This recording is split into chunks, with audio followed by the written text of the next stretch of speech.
Catus, Maximus here. This time a little video about the Milwaukee 6850 18 gauge sheet metal shears. These are commonly known as the double cut because they're single cut ones, which are thin sheet metal shears. These are used for sheet metal siding, sheet metal roofing, and other obviously light gauge sheet metal goods.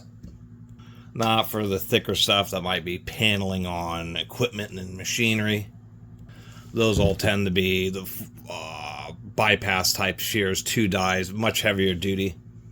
There are single cut sheet metal shears, but they're kind of like a weird blade that's more like a pair of scissors that kind of goes like this. A lot of cordless ones are.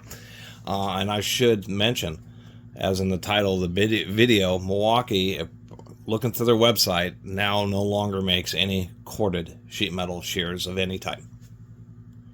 It is all cordless. It's really sad that they've been getting rid of stuff. All their old classic corded tools, and are only keeping around just certain particular namesake tools like their big 3/4 inch drill, a couple of their sawzalls, the 1/2 inch Magnum hole shooter, but I'm really surprised that they've entirely stopped selling these. So this was replaced with the 6852. And the last revision to that was in 2019. So Milwaukee came out with these in 1976. And with Milwaukee, many power tools have type 1, type 2. It's like software revisions. Anytime there's been a significant change, they change the type number so that you can get the proper associated parts. Makita is one of the rare ones which doesn't really do that, but they do put manufacture date on their tools. Milwaukee is also different because they just track the serial numbers, and I did want to point this out. I think I kind of got lucky on this. So all the serial numbers of these 6850s start with 00550, and then this is a 52 or 52525. Kind of rare to get a serial number like that, and I thought that was kind of neat. 3.5 amps, 2500. It's a 2500 RPM drill that has a special spindle with a bearing on it that swivels around like this. This little blade comes up and there's a little fork around that bearing, so as the bearing moves up and down, the little fork moves. So only 3.5 amps. That's a 420 watt tool. This particular model, they hit a real sweet spot. So on some Milwaukee tools, they're constantly making little changes and updates, and on some they don't change them very much, and which kind of neat about looking that, one, that Milwaukee still has all that history, because when you search like the model number, then you can see the entire history of the revision. So that's how I know they were introduced in 1976. And the only thing is really nailing it down, because in 1986 they came up with the serial number series that includes this 52 or the 52525 one. And it wasn't until 1994 or 1998 or something where they made any further changes to it. So there's this huge time window where it was like they really settled in. It seems around 2004 they came out with the 6852, which was the one with the the updated, more sleek body. And that was the unit that made it all the way up to around 2019, 2020. You can still get the Milwaukee 6852s, but it is all old stock.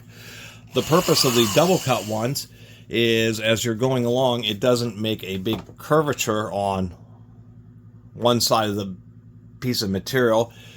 Many times you're cutting, pretty far in, so you don't have like a thin piece of off-fall, so you want it to have a relatively straight cut.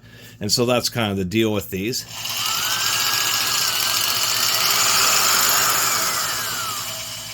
Is it ends up supporting the material under the 2 shoes there, and then it's lifting up and just peeling away this little curved piece. This one definitely is 18 gauge, being a little bit, being based off like a 1/4 inch drill. But what was nice about these Milwaukees, I paid $30 is probably about what it's worth, and around on eBay, one in this condition where it has some use, but it hasn't been totally abused. You can tell because the label isn't totally destroyed. There's a little bit of dirt, but it's really not that bad of a unit. These go for somewhere around the range of, you know, 30 to 50, maybe $60 for a really good one on eBay. I do like these classic ones where they have the through nut, or the, you know, screw and nuts are really well built. One of the classic American made units. You have to be very careful. They will cut stainless steel, but it has to be very thin. Like this shear would not cut the stainless steel that this table is made from. It's just stainless steel is a, surprisingly enough, a fairly tough material. So other manufacturers set themselves apart. I actually have a couple of the DeWalt DW890s, both the older and newer ones. They're quite powerful for being rated at 18 gauge. And the kind of the thing about the power of these 18 gauge shears is it makes some difference in productivity, but meaning the tool not slowing down quite as much when you're cutting pretty quickly. But it was one of those deals where manufacturers are getting into power races. I actually, at the same place, picked up one of the Porter cable. This happens to be the 6602. 25 oscillations per minute, 18 gauge sheet metal shear, just like this Milwaukee, but this has a 5.5 amp motor. So a 660 watt motor versus a 420 watt motor. So technically, in some people, you know, on forum posts, people talked about the Porter cables, you know, being pretty stout, and you being able to get away with cutting 14 gauge or 16 gauge material. But what you really run the risk of is that the little lower finger will either a lot of premature wear, but it will break. And so they're really stout 18 gauge sheet metal shears, but they're a little more too powerful for their own good is the easiest way of putting it. And even though this Porter cable is, well, it does have a belt clip. I'm surprised the Milwaukee doesn't. But if we measure up here, the Porter cables, I mean, holy moly, it's 1.5 inches, almost 2 inches longer. So it's just bigger, heavier tool for really doing the same job, and it's not quite as necessary. I love that it's an old Porter cable, and I like my old, my DeWalt's. But this Milwaukee seems to be just a little bit more optimized for the purpose. It has enough power, you know, all the power that it needs.